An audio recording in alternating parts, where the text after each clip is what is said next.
आपका एक बार फिर से हमारे YouTube चैनल जन ध्वनि न्यूज़ पे स्वागत है। कोलकाता के आरजीकर मेडिकल कॉलेज में ट्रेनी डॉक्टर के रेप और मर्डर के दोषी संजय राय को सियालदा कोर्ट ने 164 दिन के बाद आज यानी सोमवार को उम्र कैद की सज़ा सुनाई है, अपना फैसला सुना दिया है। कोर्ट ने कहा है कि यह रेयरेस्ट ऑफ रेयर मामला नहीं है, इसलिए इन्हें मौत की सज़ा नहीं दी जा सकती है। सियालदा हाई कोर्ट ने राज्य यानी बंगाल सरकार को ये आदेश दिया कि पीड़ित परिवार को 17 लाख रुपया मुआवजा दिया जाए। हालांकि ट्रेनी डॉक्टर्स के परिजनों ने इस राशि को, इस पैसे को, इस मुआवजे को लेने से साफ मना कर दिया। दोपहर करीब 12:30 बजे कोर्ट ने दोषी संजय राय, सीबीआई और पीड़ित परिवार के वकील की बातें सुनी। जज अनिर्बान दास ने संजय से कहा कि यह बताया जा चुका है कि तुम किन अपराधों के दोषी हो। अदालत ने संजय को बोलने का मौका दिया था। इससे पहले 18 जनवरी को कोर्ट ने संजय को दोषी करार दिया था, लेकिन सजा का फैसला सुरक्षित रख लिया था।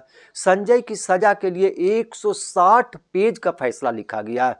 कोलकाता के आरजीकर मेडिकल कॉलेज अस्पताल में 8-9 अगस्त 2024 की रात ट्रेनी डॉक्टर का रेप और मर्डर हुआ था।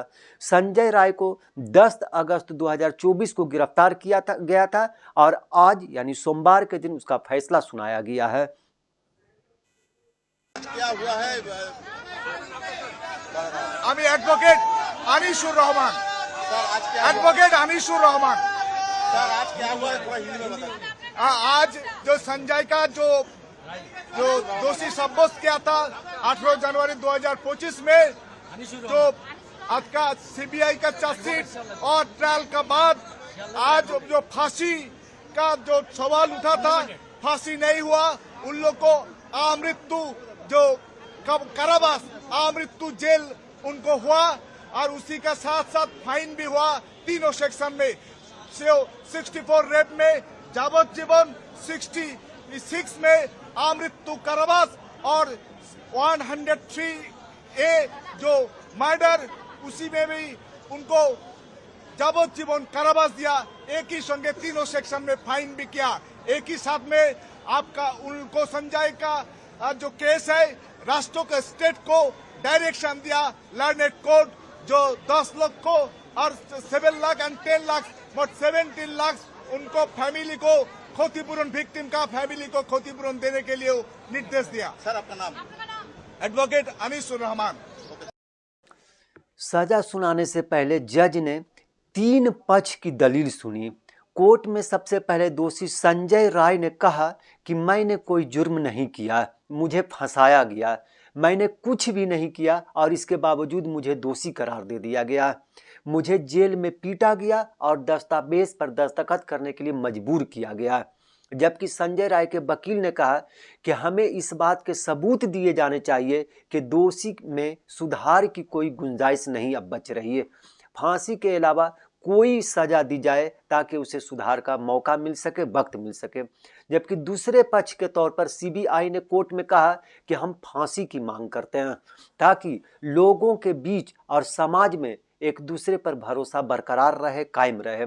तीसरा पक्ष यानी पीड़ित के माता पिता, गार्जियन और वकील ने कहा कि दोषी को फांसी दी जाए। संजय राय सिविक वॉलंटियर था, अस्पताल की सुरक्षा में था, लेकिन उसने ही जघन्य अपराध किया, उसने ही पीड़ित के साथ अपराध किया, जबकि उसे उसकी हिफाजत करनी चाहिए थी। पश्चिमी बंगाल की सीएम ममता बनर्जी ने कहा, हम अदालत से रेप और मर्डर के दोषी के लिए फांसी की मांग करते हैं। जबकि संजय राय की मां और बहन ने कहा कि वे सजा के खिलाफ अपील नहीं करेंगे, भले ही कोर्ट उन्हें फांसी की सजा ही क्यों ना सुना दे। मां ने कहा कि मैं उस लड़की के माँ बाप का दुख समझती हूँ, हमें भी बेटियां, मेरी भी बेटियां। अदालत ने घटना स्थल की फॉरेंसिक रिपोर्ट को सजा का आधार बनाया है, जिससे संजय राय के इस मामले में शामिल होने के सबूत मिले हैं। घटना स्थल और पीड़ित डॉक्टर की बॉडी पर भी संजय का डीएनए मिला था। आपको बता दें कि आरजीकर हॉस्पिटल में 8 और 9 अगस्त 2024 की रात ट्रेनी डॉक्टर का रेप और मर्डर हुआ था। 9 अगस्त की सुबह डॉक्टर की लाश सेमिनार हॉल में मिली थी।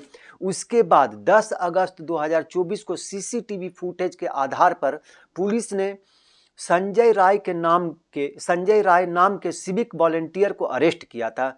घटना को लेकर कोलकाता समेत देश भर में प्रदर्शन हुए थे। बंगाल में तो 2 महीने से ज्यादा समय तक स्वास्थ्य सेवाएं ठप रही थीं। 9 अगस्त की घटना के बाद आरजीकर अस्पताल के डॉक्टरों और पीड़ित परिवार ने मामले की सीबीआई जांच की मांग की थी, लेकिन मुख्यमंत्री ममता बनर्जी ने जांच के आदेश नहीं दिए थे। हाई कोर्ट के आदेश के बाद 13 अगस्त को सीबीआई को जांच सौंपी गई। इसके बाद सीबीआई ने नए सिरे से जांच की शुरुआत की। खबर के अनुसार आरोपी संजय राय के अलावा मामले में मेडिकल कॉलेज के पूर्व प्रिंसिपल संदीप घोष को भी आरोपी बनाया गया था, लेकिन सीबीआई ने 90 दिन के अंदर घोष के खिलाफ चार्जशीट दायर नहीं किया, जिस कारण सियालदा कोर्ट ने 13 दिसंबर को घोष को इस मामले में जमानत दे दी। इसके अलावा ताला थाने के पूर्व प्रभारी अभिजीत मंडल को भी चार्जशीट दायर न कर पाने के कारण जमानत दे दी गई, उन्हें भी जमानत मिल गया। इससे पहले सीबीआई ने 25 अगस्त को सेंट्रल फोरेंसिक टीम की मदद से कोलकाता की प्रेसिडेंसी जेल में संजय का पॉलीग्राफ टेस्ट किया था। अधिकारियों ने करीब 3 घंटे उससे सवाल जवाब किए थे। संजय के अलावा 9 लोगों का भी पॉलीग्राफ टेस्ट हुआ था। इनमें आरजीकर के पूर्व principal Sandip Ghosh, ASI Anup Dutta, 4 fellow doctor, 1 volunteer और 2 गार्ड्स शामिल थे। संजय एयरफोन और डीएनए से पकड़ा गया। टास्क फोर्स ने जांच शुरू होने के 6 घंटे के भीतर दोषी संजय राय को अरेस्ट कर लिया था। सीसीटीवी के अलावा पुलिस को सेमिनार हॉल से एक टूटा हुआ ब्लूटूथ एयरफोन मिला था। ये दोषी के कान से कनेक्ट हो गया था। संजय की जींस और जूतों पर पीड़िता का खून भी लगा हुआ पाया गया था। संजय का डीएनए मौके पर मिले सबूतों से मैच हुआ था।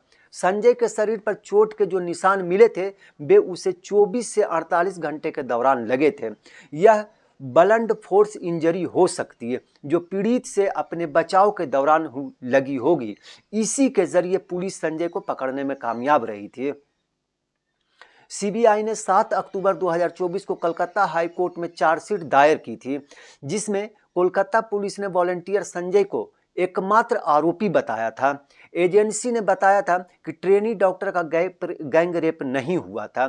चार्जशीट में 100 गवाहों का बयान, 12 polygraph test report, CCTV footage, forensic report, mobile की कॉल डिटेल और लोकेशन शामिल है। यह भी कहा गया कि पीड़ित के शरीर से मिले सीमन सैंपल और खून आरोपी से मैच हुए थे। वहीं इस क्राइम सीन पर मिले छोटे बाल की भी फॉरेंसिक जांच के बाद आरोपी के बाल से मैच हुए थे। संजय का एयरफोन मोबाइल ब्लूटूथ से कनेक्ट हो गया था, इसे भी अहम सबूत माना गया था। कोलकाता के आरजीकर मेडिकल कॉलेज हॉस्पिटल में ट्रेनी डॉक्टर से रेप और मर्डर केस में 24 दिसंबर को central forensic science laboratory CFSCL की एक रिपोर्ट सामने आई थी, जिसमें कई सनसनीखेज खुलासे हुए थे। 12 पेज की रिपोर्ट में कहा गया था कि सेमिनार हॉल में ऐसा कोई सबूत नहीं मिला जिससे पता चले कि वहां पीड़ित से रेप के बाद हत्या की गई है।